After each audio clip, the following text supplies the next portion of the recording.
Hello everyone, welcome back in judicial world. हम लोग आज सेक्शन 30 से कंटिन्यू करेंगे, जो बात करता है consequences which shall issue on the exchange of position. ठीक है, जब कंसोलिडेशन ऑपरेशन हो गया, ठीक है, कंसोलिडेशन स्कीम प्रिपेयर भी कर दी गई, इन्फोर्स भी कर दी गई। अब पोजीशन कुछ ठीक है एक्सचेंज हुए होंगे, ठीक है, तो उससे कॉन्सिक्वेंस क्या निकल के आएगा वो बात करता है सेक्शन 30। ठीक है, सेक्शन 30 कहता है with effect from the date on which the tenure holder enter or is deemed to have been enter into position of the chak allotted to him in accordance with the provision of this act the following consequences shall ensue. ठीक है, तो section 30 कहता है कि जब tenure holder को चेक दे दिया जाता है, ठीक है, वो उनको पोजीशन दे दिया जाता है इस एक्ट के अधीन, तो क्या क्या कॉन्सिक्वेंसेस होंगे वो नीचे क्लॉज में दिए गए हैं। ये कहता है the right title interest and liabilities of a tenure holder entering or deem to have been enter into a position. ठीक है, ये कहता है कि जो राइट और टाइटल या फिर इंटरेस्ट या फिर लाइबिलिटीज जो भी टेन्योर होल्डर इंटर कर रहा है या फिर पोजीशन ले रहा है उसमें निहित हो जाएगी, और जो फॉर्मर टेन्योर होल्डर है उसकी राइट एंड लाइबिलिटीज उस चेक या उस लैंड में सीज हो जाएगी। ठीक, ए यही कह रहा है। बी कह रहा है the tenure holder enter into position or deem to have been enter into a position shall have in his check the same right title interest and liability as he had in the original holding।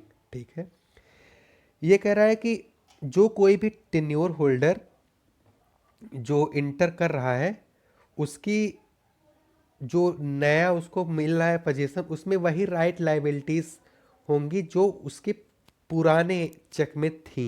ठीक, और इसका सी clause कहता है कि जो भी land दिए गए हैं ग्राम सभा को या फिर किसी लोकल अथॉरिटी को, ठीक है, और टेन्योर होल्डर को shall deem to have been resume by the state government under the provision of section 117 और 117 A as the case may B.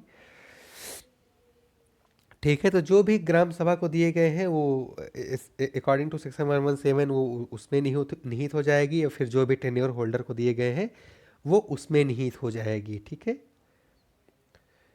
इसका क्लॉज डी कहता है सॉरी,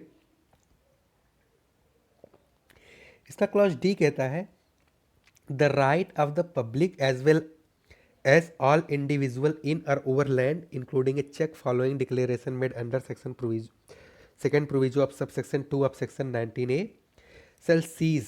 ठीक है, ये कह रहा है जो पब्लिक राइट थी या फिर जो इंडिविजुअल की राइट थी किसी लैंड पे या चेक पे, जो सबसेक्शन 2 के जब सेक्शन 19A के सबसेक्शन 2 में, ठीक है, वो किसी टेन्योर होल्डर को दी गई है तो वो सब राइट सीज हो जाएंगी उस दिन से। ठीक, और किसी भी टेन्योर होल्डर का कोई इनकम्बरेंसेस है, इसका ई क्लॉज कहता है किसी भी टेन्योर होल्डर का कोई इनकम्बरेंसेस है जो उसके पुराने लैंड पे था, ठीक है, जो उसका ओरिजिनल होल्डिंग था उस पे था, ठीक है, तो वो अब उस पे नहीं रह जाएगा। अब जो वो नया लैंड या फिर चेक एक्वायर करेगा वो इनकम्बरेंसेस उस पे ट्रांसफर हो जाएगा, उस पे आ जाएगा। ठीक है, या वो इनकम्बरेंसेस चाहे तो वो लीज के थ्रू रहा हो, चाहे मॉर्गेज या फिर अदरवाइज। ठीक ठीक, तो सब क्लॉज ई यही कहता है। अब ठीक है, अब हम लोग देखते हैं सेक्शन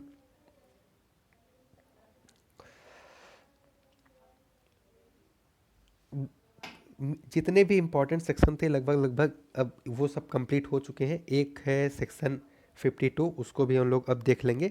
बाकी अब चाहे तो पढ़ सकते हैं और नहीं भी पढ़ सकते हैं, लेकिन जैसा मतलब अभी तक इन्हीं सेक्शन से क्वेश्चन पूछे गए हैं तो मैं अभी इसको ही कवर कर रहा हूँ। फिर बाद में कभी टाइम मिला तो मैं बाकी सब भी कवर कर दूंगा, या फिर आप खुद से भी पढ़ सकते हैं। ठीक है, लेकिन ये सफिशियंट होगा अगर आप इतना भी पढ़ लेते हैं तो, मेरे हिसाब से।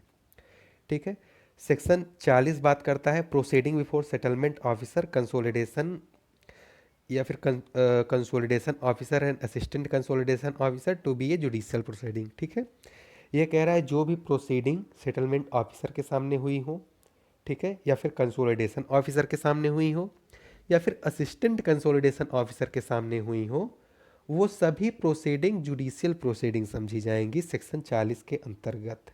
ठीक। और सेक्शन 42 ए बात करता है करेक्शन ऑफ क्लरिकल और अर्थमेटिकल एरर। ठीक है, ये कहता है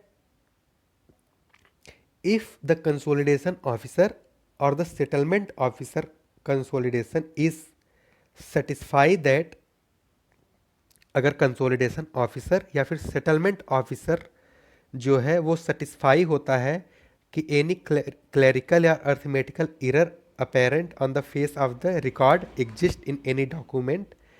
ठीक है, जो कंसोलिडेशन ऑफिसर या फिर सेटलमेंट ऑफिसर द्वारा कोई भी डॉक्यूमेंट प्रिपेयर किए गए हैं और कंसोलिडेशन ऑफिसर और सेटलमेंट ऑफिसर को ये लगता है कि उनमें कोई भी त्रुटियां हैं, कोई भी एरर है, ठीक है, तो वो खुद से या स्वेच्छा या फिर एप्लीकेशन कोई पर्सन लगाता है, उससे वो उस त्रुटि को अमेंड कर सकते हैं। ठीक है, सेक्शन 42 ए यही बात करता है कि अगर कोई भी क्लरिकल और अर्थमेटिकल एरर है तो वो सेटलमेंट ऑफिसर उसको सही कर सकता है। ठीक। सेक्शन 45 ए कहता है penalty for contravention of the provision of section 5। ठीक है, ये कहता है अगर कोई भी पर्सन सेक्शन 5 के अंतर्गत जो दिए गए हैं उसको कंट्रावेन करता है, उसकी अवहेलना करता है, ठीक है, तो उस पर फाइन लगाई जाएगी कितना, 1,000 रुपये की। ठीक है, 1,000 रुपीज़। ठीक। और सेक्शन 6 कहता है penalty for destruction injury to और रिमूवल ऑफ सर्वे और बाउंड्री मार्क। ठीक है, अगर कोई इंजरी करता है या हटाता है, रिमूव करता है, किसको, जो बाउंड्री मार्क लगाए गए थे सर्वे के लिए, ठीक है, उसको, तो उसके लिए क्या पेनाल्टी होगी, ये सेक्शन बताता है 1,000 रुपीज़। ठीक है, इफ़ एनी पर्सन डिस्ट्रॉय विलफुल्ली और इंजरी और remove without lawful authority a survey or boundary or mark lawful erected, he may be ordered by a consolidation officer to pay such compensation। ठीक है, consolidation operation officer उसको order दे सकता है कि वो compensation पे करे, कितना, 1,000 रुपीज़ फॉर ईच मार्क। ठीक है, वो हर एक मार्क को हटाने के लिए, मतलब हर एक मार्क के लिए वो 1,000 रुपये के कंपनसेशन देने के लिए बाध्य होगा, जो कंसोलिडेशन ऑफिसर लगाएगा। ठीक है, और इसका सेक्शन 48 कहता है रिवीजन एंड रेफरेंस की बात करता है।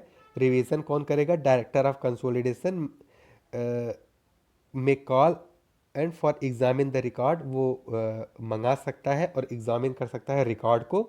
ठीक है, और करेक्ट कर सकता है अगर कोई भी गलती है, ठीक है, उसकी लीगलिटी को चेक कर सकता है। ठीक है, और उसके हिसाब से वो ऑर्डर दे सकता है जैसा भी वो ठीक समझे। ठीक है,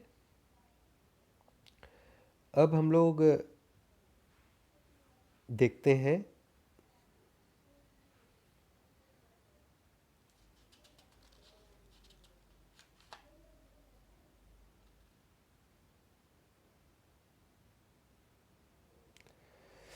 हाँ, सेक्शन 49 ए बात करता है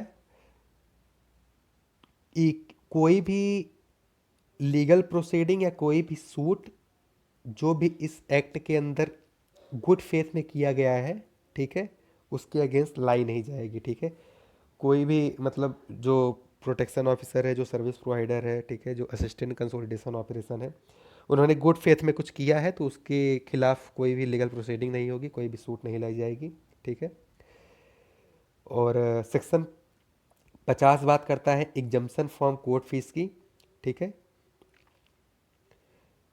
ठीक, ये कहता है कि no court fees shall be payable on any application made or any document file with the exception of a vakalatnama in any suit or proceeding under the provision of this act, ठीक है। एक्सेप्शन क्या है? वकालतनामा, उसके लिए fees लगेगी, बाकी और किसी चीज़ के लिए कोई भी कोर्ट फीस देने की आपको ज़रूरत नहीं होगी, ठीक। अब सेक्शन 52 देखते हैं। सेक्शन 4 में हम लोगों ने शुरू किया था, ठीक है, वो भी काफ़ी इंपॉर्टेंट सेक्शन था। सेक्शन 52 भी काफ़ी इंपॉर्टेंट सेक्शन है, ठीक है। तो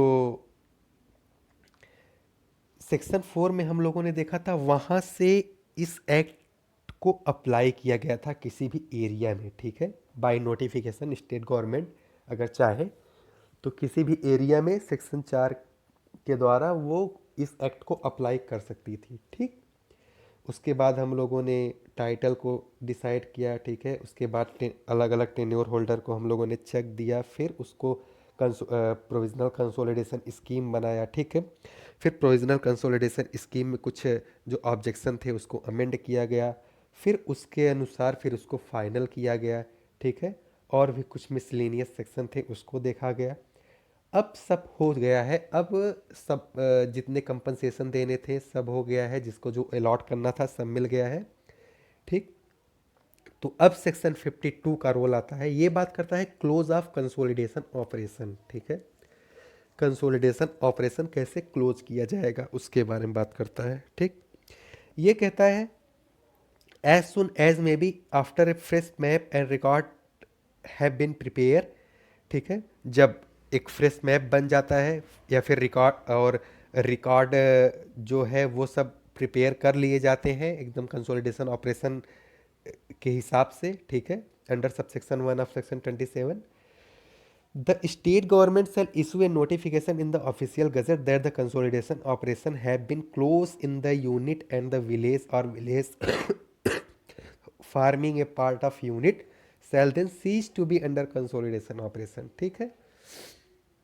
तो स्टेट गवर्नमेंट के पास ये पावर होगी कि वो by notification in the official gazette वो ये डिक्लेयर कर दे कि उस एरिया में, उस विलेज में या फिर उसके किसी एक पार्ट में कंसोलिडेशन ऑपरेशन अब खत्म हो चुका है, सीज हो चुका है, ठीक है। Provided that issue of notification under this section shall not affect the power of state government to fix, distribute and record the cost of operation under this act। लेकिन ये जो नोटिफिकेशन इशू किया जाएगा इसका प्रभाव किस पे नहीं होगा? जो स्टेट गवर्नमेंट के पास पावर है फिक्स करने की या डिस्ट्रीब्यूट करने की या रिकॉर्ड ऑफ कॉस्ट ऑपरेशन जो है उसको रिकॉर्ड करने की स्टेट गवर्नमेंट की जो पावर है उस पर कोई प्रभाव इस नोटिफिकेशन का नहीं होगा, ठीक है। वो एज यूजुअल कंटिन्यू चलता रहेगा, ठीक। इसका 1A कहता है the notification issue under subsection 1 shall be publish in also in daily newspaper, ठीक है। जो उस एरिया में सर्कुलेट होते हैं न्यूज़पेपर उसमें भी इस नोटिफिकेशन को पब्लिश किया जाएगा। जो स्टेट गवर्नमेंट नोटिफिकेशन इशू करेगी उसको भी उस एरिया के पेपर में पब्लिश किया जाएगा, ठीक। इसका सबसेक्शन 2 कहता है any order pass by a court of competent jurisdiction in case in, हाँ, इस सबसेक्शन 2 बेसिकली ये कहता है कि कोई भी रिट लगाई गई थी उस कंसोलिडेशन ऑपरेशन के खिलाफ, ठीक है, या फिर कोई भी और सूट या प्रोसीडिंग फाइल किया गया था किसी भी कोर्ट में उस कंसोलिडेशन ऑपरेशन के टाइम, ठीक है, या फिर उस कंसोलिडेशन ऑपरेशन के खिलाफ, तो सबसेक्शन 1 में भले ही नोटिफिकेशन स्टेट गवर्नमेंट जारी कर दे कि अब उस एरिया में कंसोलिडेशन ऑपरेशन सीज हो चुका है, तो ये जो सूट रेट या फिर जो भी प्रोसीडिंग चलाई जा रही थी कोर्ट में उस पे उस नोटिफिकेशन का प्रभाव नहीं पड़ेगा, वो कंटिन्यू चलता रहेगा जब तक वो फाइनल डिस्पोज नहीं हो जाए, उसी प्रकार जैसा कंसोलिडेशन ऑपरेशन के टाइम था, ठीक है। इसका सबसेक्शन 3 कहता है वेयर द अलॉटमेंट और lease of any land made before the consolidation scheme become final under section 23 is cancel by an order under subsection 4 of 198। जो section 198 UP Zamindari and Land Reform Act के अनुसार कोई भी जो lease पे दी गई थी लैंड या कंसोलिडेशन ऑपरेशन के पहले वो सेक्शन 23 के अनुसार कैंसिल कर दी जाती है, तो एंड सच ऑर्डर वो वो ऑर्डर फाइनल कर दिया जाता है according to section 23, then notwithstanding anything contain in the provision of this act, इस एक्ट में कुछ अन्यथा होते हुए भी such order shall be given effect by the such authorities as may be prescribe. ठीक है, तो वो ऑर्डर को इफेक्ट में कैसे ले जैसा कि मैनर प्रिस्क्राइब किया जाए उसके हिसाब से उस ऑर्डर को इन्फोर्स इफेक्ट में लाया जाएगा। ठीक है,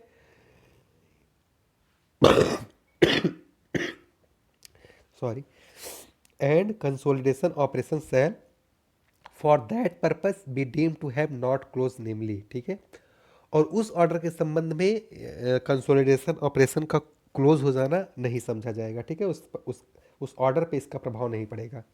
ठीक है, एक कहता है the value of land which was subject matter of such allotment और lease shall first be ascertain in the manner prescribe. ठीक है, वैल्यू ऑफ लैंड जो अलॉट किया गया है या फिर लीज, ठीक है, उसको असर्टेन किया जाएगा जैसा कि मैनर प्रिस्क्राइब हो।